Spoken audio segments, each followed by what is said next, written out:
welcome to another ActionFeatures.net Comic Weekend Review. Let's just jump right in. You know the drill. These are from releases from a day that happened a few weeks. A while ago. Yeah. I'm going to look it up. We didn't have this on the weekend, but... No, but we're close. It's yeah. Monday. Okay, September 4th, 2013. We're going to hop right in. Blaze and I I have 4 books, one of which both Blaze and I read. Right. Blaze has got a back issue. Might as well throw the back issue. Let's do the back issue first. Okay. Let's get it done. So, do you want to hold it? Yeah. It looks like it's Batman Gotham Adventures issue 12. I don't tell them the whole story, just give them the gist of it. Okay. So, as you can... Do you want to... As you can tell by the cover, it's a Two-Face centered issue. So, that kind of takes place in the comic. There's just like this gang that's in the airport, and they're like kind of messing around with this girl. Two-Face flipped his coin and it said like do the right thing. So he's been kind of being a hero lately because his psychiatrist had like this weighted coin, so super. Oh, so it always turns out good. But she also kind of has like this plot that he's trying to kill himself too from the coin or whatever. Oh, that's weird. So. There's different things, like, there's one in different spots. You're looking at one right now. Alright, well, don't tell them too much more. They got the gist of it. That somebody's tricked his coin into doing a bunch of good stuff, and that's why he's being a hero on the cover. So you've read a lot of Batman and Gotham Adventures. Would you say this is one of the better ones, one of the mediocre ones? It's definitely one of the better ones. Oh, that's cool. That's awesome. Alright, so Blaze recommends that back issue. Now for the current books. Batman Black and White issue 1. This is the beginning of the new Batman Black and White series. There's been Batman Black and White series before, where it's just different creators that come in and they do their own little Batman story, and it's all in black and white. Don't do your feet, bud. Okay. It's all in black and white, and it's not tied to any specific continuity or any universe or something like that. It's just little Batman stories, just like kind of like the Legends of the Dark Knight, but all done in black and white by kind of more famous comic creators. There are 5 stories in this book in all. It's got a $4.99 price tag, which is a little steep. Yeah. A little steep. It's a thick book, but at the same time, it is all black and white. And it's really tough to pay $4.99 for a book. You don't have to keep getting this one. I don't know. I mean, if you liked it, I will. But it's just, I don't understand why it's so expensive. Yeah, it's a normal comic. I mean, it's a little longer than a normal comic, but it still has no business being $4.99. All right, the first story is written by Chip Kidd and illustrated by Michael Cho. It's got a nice sort of almost animated or almost like a Darwin Cook New Frontier look to it. And it's basically the story is Batman disappears. Robin has to try and figure out what's happened to Batman. Now, what Robin would you say that is? Oh, it's Dick Grayson. Almost definitely it's Dick Grayson. I thought it was Jason Todd for some reason. No, that's Dick Grayson for sure. Okay. And then a character comes in that helps, I'm not going to say what character it is, to help Robin find Batman. And then at the end, we just get kind of an idea of where Batman was and what had happened. It's a very quick, not much, no frills kind of story. Not a lot happens in it. I liked the art. What did you think of it? Art. It was my 3rd favorite. Yeah, out of the 5 stories, we each have like an order of favorites in the book. Ours is basically the same, isn't it? Pretty much, yeah. The next one was the one I was kind of the most excited about, and that was a Neal Adams story. Neal Adams is one of the most... You okay with your notes, Clyde? Neal Adams is one of the most famous Batman artists like of all time, and so I was kind of looking forward to seeing what he did with Batman. I know Neal Adams has kind of been a little rough as of late, but this was really rough. It's a story where it's kind of in Batman's psyche, like it's a dream he's having, where he's like a zombie when it comes to helping standard issues, but he's only kind of Batman when there's major bad guys around, and he takes that into his real life when he wakes up. It was just strange. It wasn't a good story. I didn't really enjoy it, and the Neal Adams art, I miss the old school Neal Adams. This looks a little too busy in spots. I don't know. Yeah, this is my least favorite of them. It is better than his work on that X-Men First Class book from Marvel, I think it was. It is a lot cleaner than that, but it still isn't up to par with old school Neal Adams. The next story is by Joe Quinones on the art. My 2nd favorite. And Maris Wicks on the story. This one is a story of Harley and Ivy, where Harley is, she was like robbing or like a burger joint or something, and you gotta stop your toast up there, bud. She's robbing a burger joint or something, and the hyenas get some of the burger, and they get like infected, and so Poison Ivy's suspected, and so she has to go for Poison Ivy for help, and there's more of a plot to it, and Batman of course shows up. It was good. I like the art especially. The one thing I didn't like about the art was that the very end with Joker. Oh, don't say it. Don't say what it is. Don't say what it is.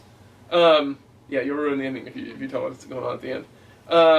So I like that one. That was probably so. That was my least favorite was I think the Neal Adams.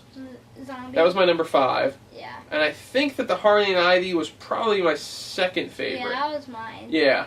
So that's the second, the third, and the fifth out of the way. So we've got the first and the fourth.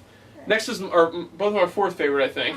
This one's by John R. Cootie with art by Sean Murphy, and it involves a story of Batman with the Batmobile and Roxy Rocket, and him sort of tweaking the Batmobile and his reasoning behind it.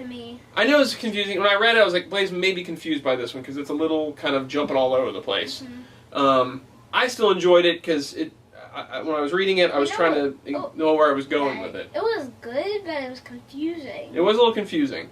So that puts it in the 4th spot for us. Right. And And the last story in the book is by Howard Mackey with art by Chris Samney. I loved this one. This one was great. And Chris Samney was the guy doing Daredevil. I think he's still doing Daredevil. Remember when we were doing the Daredevil in the midst of the reviews? I said I really liked the art.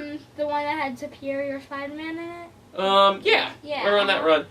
That his art is really, really good. And so in this story, it involves the ventriloquist hunting down some... His art really gives me that animated series type. I kind of thought that same thing when I was reading his Daredevil run. It was a very animated look to it. I really enjoyed this. It's just a cool kind of ventriloquist story. It's got great art. Really, really fun story. Definitely my number 1 of the book. So overall, it was a fun book. I liked it. I like how they kind of give you a little picture of the next story. Yeah, those little picture blurbs at the end. That was pretty cool. Next up was Legends of the Dark Knight, issue 12. This may be, I guess it's not the final issue. Maybe there's one more, but I know this book is ending soon to be transferred just to trade paperbacks. But it's the digital reprints that aren't tied to New 52 continuity. It's just kind of random Batman stories. You can read this on the internet? Yeah, you can read them on the internet, but I think they're going to start doing them as trade paperbacks pretty soon. Alright, so there's 2 stories this time around. The first one is really funky, and it kind of ties into the Killing Joke. But then a bunch of other bad guys show up, and then it's like Batman in the future, and then he's in the bathroom. It kind of feels like it ties Killing Joke and Dark Knight Returns together, but it's just really strange. I didn't understand it. It seems right. It was really weird. And then the second story was pretty good. This is written by Peter Milligan with art by Riccardo Bercelli? I don't know what it is. And it's almost like it's set sort of in the future, where Batman is so reliant on his technology, and then he kind of loses his technology. And so he has to take a step back. Ra's al Ghul's in it, obviously. He has to take a step back and kind of go, I've become too dependent on this. It's time to get back to basics. And he goes back into training. Become Tony Stark with his Iron Man armor? Almost, yeah. And then he has to kind of go back into training and become sort of the old Batman again. I kind of think it's cool how it kind of shows how Tony Stark relies on his armor and Batman. Yeah. It shows the difference between the two characters. Yeah. Well, this one ends with him coming back as sort of Batman getting beat up, and then it's just to be continued.